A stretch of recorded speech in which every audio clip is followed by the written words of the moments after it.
पृष्ठ संख्या 7 पर।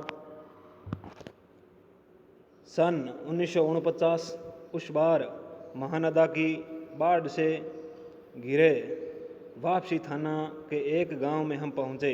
हमारी नाव पर रिलीफ के डॉक्टर साहब थे। गांव के कई बीमारों को नाव पर चढ़ाकर कैंप में ले जाना था। एक बीमार नौजवान के साथ उसका कुत्ता भी कुई कुई करता हुआ नाव पर चढ़ गया। कुई कुई का मतलब कुत्ते की आवाज़ के बारे में ये कहा गया, कुई कुई। डॉक्टर साहब कुत्ते को देखकर भीषण भयभीत हो गए। भयभीत का मतलब डरने लगे, डर गए और चिल्लाने लगे, अरे कुकुर नहीं, कुकुर नहीं, कुकुर को भगाओ। बीमार नौजवान छप से पानी में उतर गया। हमारा कुकुर नहीं जाएगा, हमारा कुकुर नहीं जाएगा तो हम नहीं जाएगा। फिर कुत्ता भी छपाक पानी में गिरा। हमारा आदमी नहीं जाएगा तो हम नहीं जाएगा। परमान नदी की बाढ़ में डूबे हुए एक मुशहरों की बस्ती में हम राहत बांटने गए। खबर मिली थी कि वे कई दिनों से मछली और चूहों को झुलसा कर खा रहे हैं, किसी तरह जी रहे हैं। किंतु टोले के पास जब हम पहुँचे तो ढोलक और मंजीरा की आवाज़ सुनाई पड़ी। जाकर देखा तो एक ऊंची जगह मचान बनाकर स्टेज की तरह बनाया गया है। बलवाही नाच हो रहा था। लाल साड़ी पहनकर काला कलूटा नटवा दुल्हन का हाव भाव दिखला रहा था, यानी वह धानी है। धानी घर छोड़कर मायके भागी जा रही थी। उसका घरवाला पुरुष उसको मनाकर राह से लौटाने गया। राह का मतलब रास्ता या रास्ते पर। इस पद के साथ ही ढोलक पर द्रुत ताल बजने लगा। दांगिड़ दांगिड़ दांगिड़, चक के चक धुम, चक के चक धुम चक धुम। कीचड़ पानी में लथपथ भूखे प्यासे नर नारियों के झुंड में मुक्त खिलखिलाहट लहरें लेने लगती है। हम रिलीफ बांटकर भी ऐसी हंसी उन्हें दे सकें क्या? शास्त्री जी आप कहाँ हैं? बलवाई नाच की बात उठते ही मुझे अपने परम मित्र भोला शास्त्री की याद हमेशा क्यों आ जाती है। यह एक बार सन 1937 में सिमरवनी शंकरपुर में बाढ़ के समय नाव को लेकर हो गई थी। मैं उस समय बालचर बॉय स्काउट था। गांव के लोग नाव के अभाव में केले के पौधे का भेला बनाकर किसी तरह काम चला रहे थे। वहीं जमींदार के लड़के नाव पर हारमोनियम तबला के साथ झिंझिर जल विहार करने निकले थे। गांव के नौजवानों ने मिलकर उनकी नाव छीन ली। थोड़ी मारपीट भी हुई थी। और सन 1967 में जब पुनपुन का पानी राजेंद्र नगर में घुस आया था, एक नाव पर कुछ सजे धजे युवक युवतियों की टोली किसी फिल्म में देखे हुए कश्मीर का आनंद घर बैठे लेने के लिए निकली थी। नाव पर स्टोव जल रहा था, केतली चढ़ी हुई थी, बिस्कुट के डिब्बे खुले हुए थे। एक लड़की प्याली में चम्मच डालकर एक अनोखी अदाम से नेस्कैफे के पाउडर को मथ रही थी। ये नेस्कैफे मतलब किसी पाउडर का नाम एस्प्रेसो बना रही थी शायद। दूसरी लड़की बहुत मन योग से कोई सचित्र और रंगीन पत्रिका पढ़ रही थी। सचित्र का मतलब चित्र सहित। एक युवक दोनों पाँव को फैलाकर बांस की लगी नाव खे रहा था। दूसरा युवक पत्रिका पढ़ने वाली लड़की के सामने अपने घुटने पर कोहनी टेक कर कोई मनमोहक डायलॉग बोल रहा था। मनमोहक मतलब मन को मोहने वाला। पूरे वॉल्यूम का मतलब आवाज़ में बजते हुए ट्रांजिस्टर पर गाना आ रहा था। हवा में उड़ता जाए मोरा लाल दुपट्टा मलमल का, ओ जी हमारे ब्लॉक के पास गोलंबर में नाव पहुंची थी कि अचानक चारों ब्लॉकों की छतों पर खड़े लड़कों ने एक ही साथ किलकारियों, सीटियों, फबतियों की वर्षा कर दी और इस गोलंबर में किसी की आवाज़ प्रतिध्वनि मंडरा मंडरा कर गूंजती है।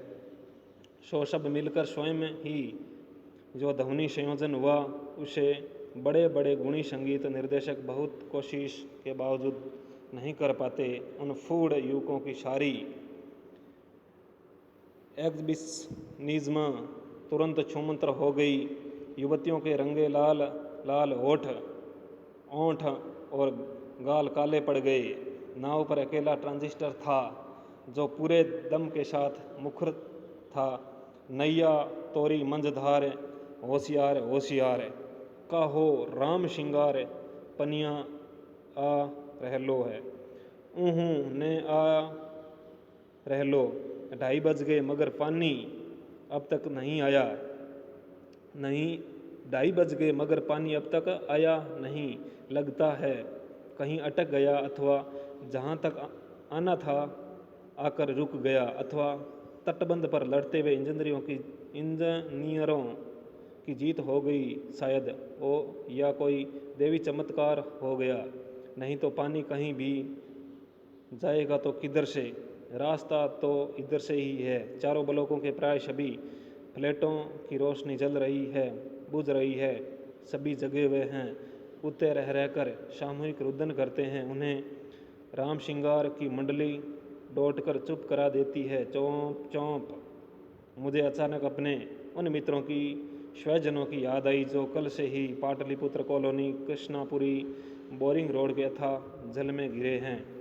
जितेंद्र जी, विनीता जी, बाबू भैया, इंदिरा जी पता नहीं कैसे किस हाल में हैं। शाम को एक बार पड़ोस में जाकर टेलीफोन करने के लिए चोंगा उठाया। बहुत देर तक कई नंबर डायल करता रहा। उधर सन्नाटा था।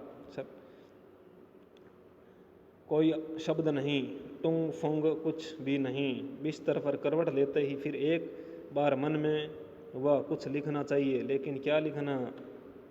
कुछ भी लिखना संभव नहीं। और क्या जरूरी कि कुछ लिखा जाए? नहीं। फिर स्मृतियों को जगाऊं तो अच्छा। पिछले साल अगस्त के नरपतगंज थाना चक्करदाह गांव के पास छाती पर पानी में खड़ी एक अशन परसुआ हमारी और गाय की तरह टुकुर टुकुर देख रही थी। नहीं, अब भूली बिसरी याद नहीं। बेहतर है आंखें मूंद कर सफ़ेद भेड़ों के झुंड देखने की चेष्टा करूं। उजले उजले सफ़ेद भेड़ों के झुंड। किंतु सभी उजले भेड़ अचानक काले हो गए। बार बार आंखें खोलता हूँ, मूंदता हूँ। काले को उजला करना चाहता हूँ। भेड़ों के झुंड भूरे हो जाते हैं।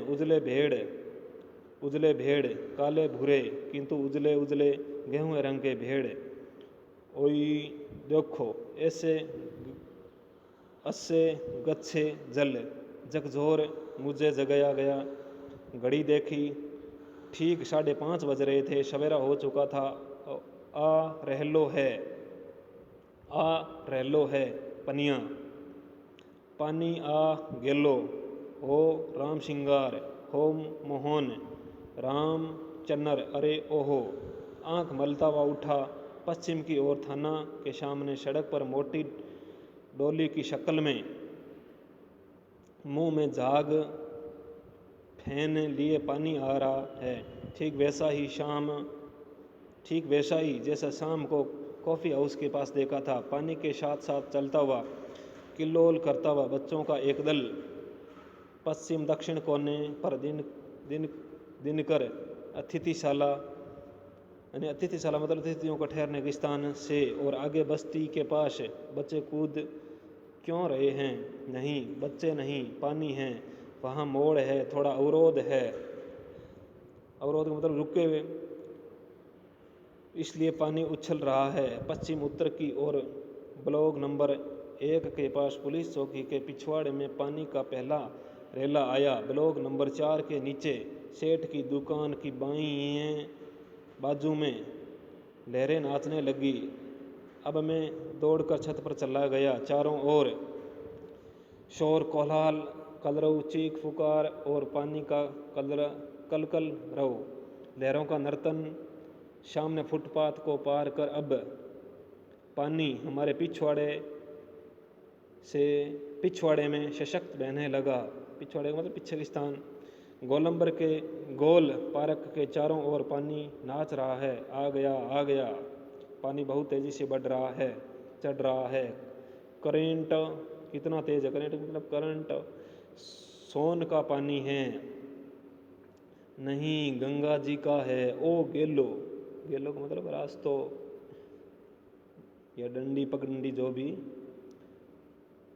ये सामने की दीवार की ईंटें जल्दी जल्दी डूबती जा रही है। बिजली के खंभों का काला हिस्सा डूब गया। ताड़ के पेड़ का तना क्रमशः डूब रहा है। अभी यदि मेरे पास मूवी कैमरा होता, यानी मूवी बनाने वाला कैमरा अगर होता, अगर एक टेप रिकॉर्डर होता। बाढ़ तो बचपन से ही देखता आया हूँ, किंतु पानी का इस तरह आना कभी नहीं देखा। अच्छा हुआ जो रात में नहीं आया, नहीं तो भय के मारे न जाने मेरा क्या हाल होता। देखते ही देखते गोल पार्क डूब गया, हरियाली लोप हो गई। अब हमारे चारों ओर पानी नाच रहा था। भूरे रंग के भेड़ों के झुंड, भेड़ दौड़ रहे हैं, पूरे बुरे भेड़। वह चाय वालों की झोंपड़ी चली गई। काश मेरे पास एक मूवी कैमरा होता, एक टेप रिकॉर्डर होता तो क्या होता। अच्छा कुछ भी नहीं। कलम थी, वह भी चोरी चली गई। अच्छा कुछ भी नहीं मेरे पास।